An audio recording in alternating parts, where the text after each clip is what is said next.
Ayan, good day once again mga kapatid. For today's video mga kapatid, ibabahagi ko po sa inyo yung naging karanasan ko po pagdating po sa aking shader. Ayan. So, sa awat tulong ng Diyos mga kapatid, maaari ko nang gamitin uli. Ipapakita ko po sa inyo kung ano po yung naging problema nito.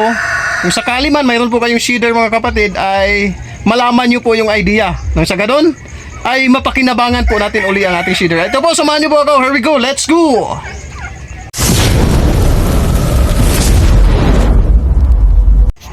Ayan, ito po mga kapatid, ipapakita ko po sa inyo ngayon yung aking shader. Pasintabi na lamang po. Kung sakaling hindi nyo nagustuhan yung hitsura ng aking shader, ito po talaga yung reality na nangyari sa aking shader. Magdadalawang taon na po ito. Nung nakaraang mga araw, magtatatlong araw na po ngayon, hindi ko po ito nagamit.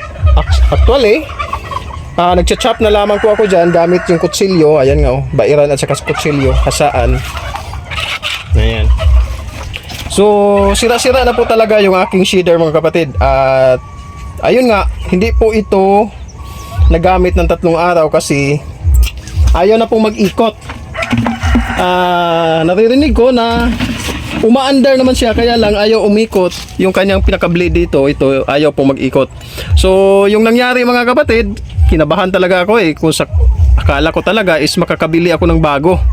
Either yung kanyang pinaka motor na kagaya niyan or buong shader po talaga.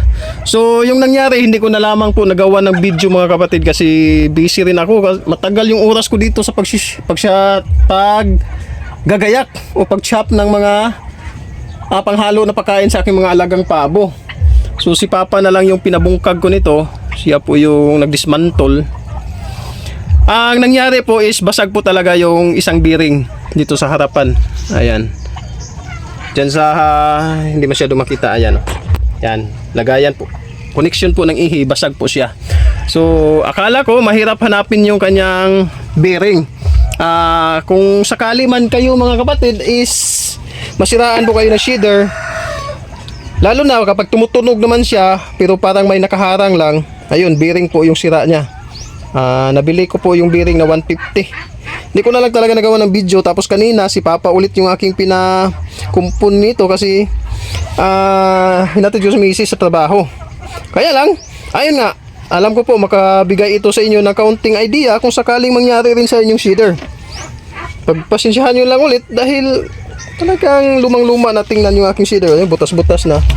So ganun pa man, ayos lang yan kasi bala ko sana yung i-weld, palitan ng tawag dito yung kaha. Kaya lang naisip ko kung sakaling papalitan ko rin ng metal is parang ganito rin yung mangyayari, kakainin talaga ng kalawang. So naisip ko ngayon, babalutin ko na lang ito ng fiberglass.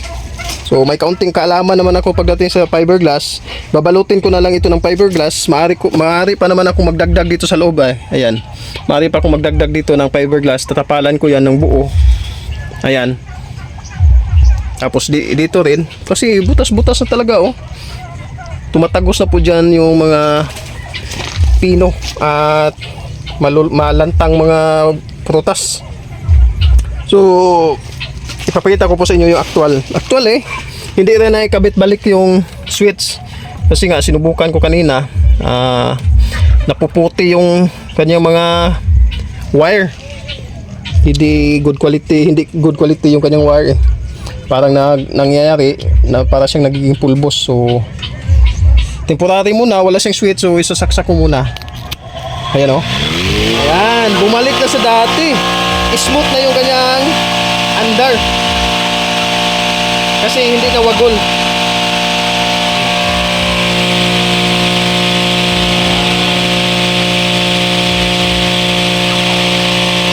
Sobrang smooth. So ngayon, maaari na uli akong gumamit ng aking shader mga kapatid. Salamat po sa Diyos. Ang pinakahuling gagawin ko na lang dito is yung paggawa ng fiberglass dito para hindi na mabulok. Kahit mabulok yung bakal sa ilalim, ayos lang kasi tatakpan na siya ng fiberglass. Ayun po yung aking gagawin dito. Putol lang yung mga ulo kung pagkakanya. Ayan, bearing lang po yung sira niya mga kapatid.